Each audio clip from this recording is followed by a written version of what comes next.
ada orang sholat wudhunya nggak sempurna. Wudhunya nggak sempurna itu ada dua itu. Ada wudhu yang nggak sah, tapi ada yang nggak sempurna. Hanya artinya ya pas-pasan saja. Kalau hanya pas-pasan artinya nggak sempurna, tetap sah. Tapi kalau batal artinya nggak sah, wudhunya nggak sah, itu berpengaruh kepada sholatnya. Karena wudhu merupakan salah satu syarat sahnya sholat. Pengumuman, ya, pengumuman syarat sahnya sholat itu ada 5. Harus tahu telah masuk waktu. Gak boleh orang langsung sholat Allahu Akbar. Loh, jenengan sholat nopo niku? Zuhur. Loh, jam pinten? Loh, jam 11. Oh, nggak bisa, belum anjing. Jadi dia harus tahu apakah karena kerungu adzan atau karena lihat di almanak, ya, oh di situ sudah masuk. Nah. Terus yang kedua, suci dari najis. Yang ketiga, suci dari hadas kecil maupun besar. Harus menutup aurat. Ya. Sholat, ya, sikilnya ketok. Ibu-ibu itu tidak boleh lalu wih sikilku putih rek, nggak boleh, batal, karena sikil bagi orang perempuan aurat, harus ditutup. Orang laki yang sering keluar, yang kelihatan auratnya seringnya orang laki yang ngerokok pakai cengkeh. Nah, itu kadang-kadang cengkehnya jeblok ke sarungnya bolong pas di paha. Nah, pada waktu sholat ketok, kulit pahanya itu, warna kulit mana ketok. Nah, itu harus segera tutup. Harus, jadi tangannya dipakai tutup. Jadi nanti kalau takbir, ya sudah, tidak usah ngangkat tangan, atau angkat tangan satu saja. Allahu Akbar. Yang satu nutup paha. Lucu. Nah, yang kelima menghadap kiblat. Jadi wudhu itu menjadi syarat sahnya sholat, harus. Lah itu harus sampai ilal mirfaqain. Apa katanya?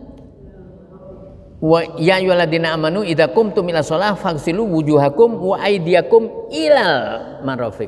Ilal itu sampai dengan. Sampai dengan. Berarti apa? Siku juga harus basah. Ya enggak bisa. Hah? Kalau yang itu yang batal itu, bukan enggak sempurna itu. Karena apa?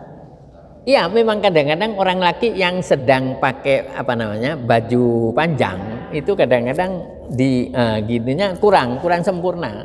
Jadi kadang-kadang yang dibasahi di sini toh, nggak sampai siku ini harus.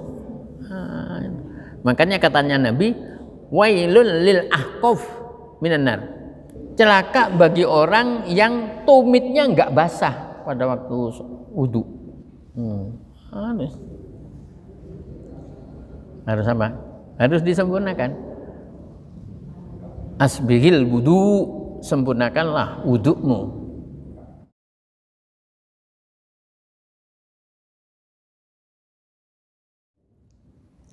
Ada hubungan antara orang tua dengan anak.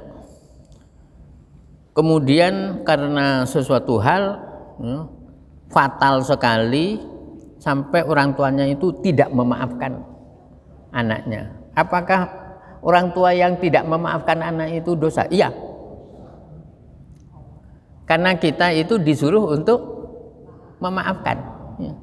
Dan itu cirinya orang takwa. Jadi orang yang suka tidak memaafkan kesalahan orang itu berarti takwanya kurang.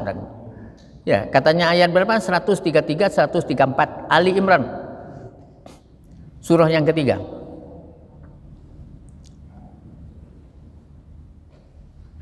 Wasari'u ila maghfiratin min rabbikum wa jannah wa jannatin arduhas samawati wal ardh uiddat lil muttaqin alladzina yunfiquna fis sarra'i wad dharra wal kadhiminal ghaidha wal 'afina 'anil nas wallahu yuhibbul muhsinin. Segeralah kamu wasari'u ila maghfiratin min rabbikum wa jannah, untuk mencari ampunan Allah dan surga yang luasnya seluas langit dan bumi, yang disiapkan bagi orang yang bertakwa. Orang bertakwa itu antara lain cirinya suka menginfakkan sebagian hartanya baik dalam keadaan sarra wa dharra, dalam keadaan lapang maupun dalam keadaan sempit. Wal kaziminal ghaidha, menahan amarah. Nah, itu sudah suka amarah, sudah mulai takwanya sudah mulai kurang. Wal afina 'anin nas, dan memaafkan orang lain. Wallahu yuhibbul muhsinin. Allah itu suka kepada orang yang berbuat baik. Jadi orang tua yang sangat jengkel kepada anaknya sampai tidak memaafkan, itu ada unsur dosanya juga.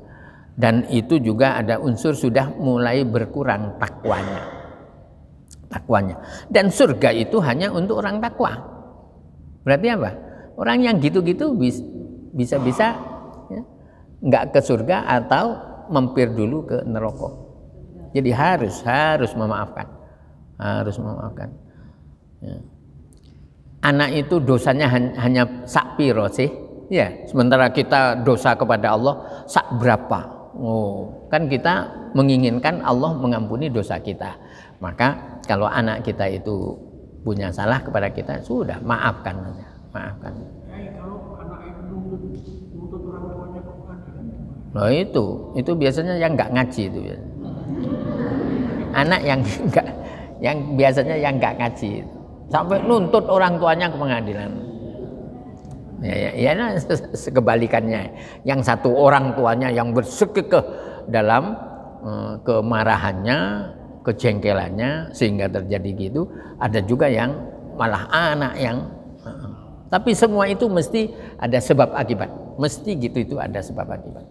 Insya Allah kalau orang tua itu selalu menimang, selalu memeluk anak dengan kasih sayang, saya kira itu tidak akan terjadi kayak gitu. Sampai nuntut ke pengadilan mungkin ada sesuatu hal, ya, mungkin orang tua dulu itu nggak mau tanggung jawab, ya kan? Pada waktu masih kecil itu ditinggal gitu saja. Sekarang setelah gede dan baru mau mendekat loh. Semua itu ada biasanya. Semua ada apa? Sebab akibat. Mudah-mudahan ada manfaatnya. Al-Fatihah.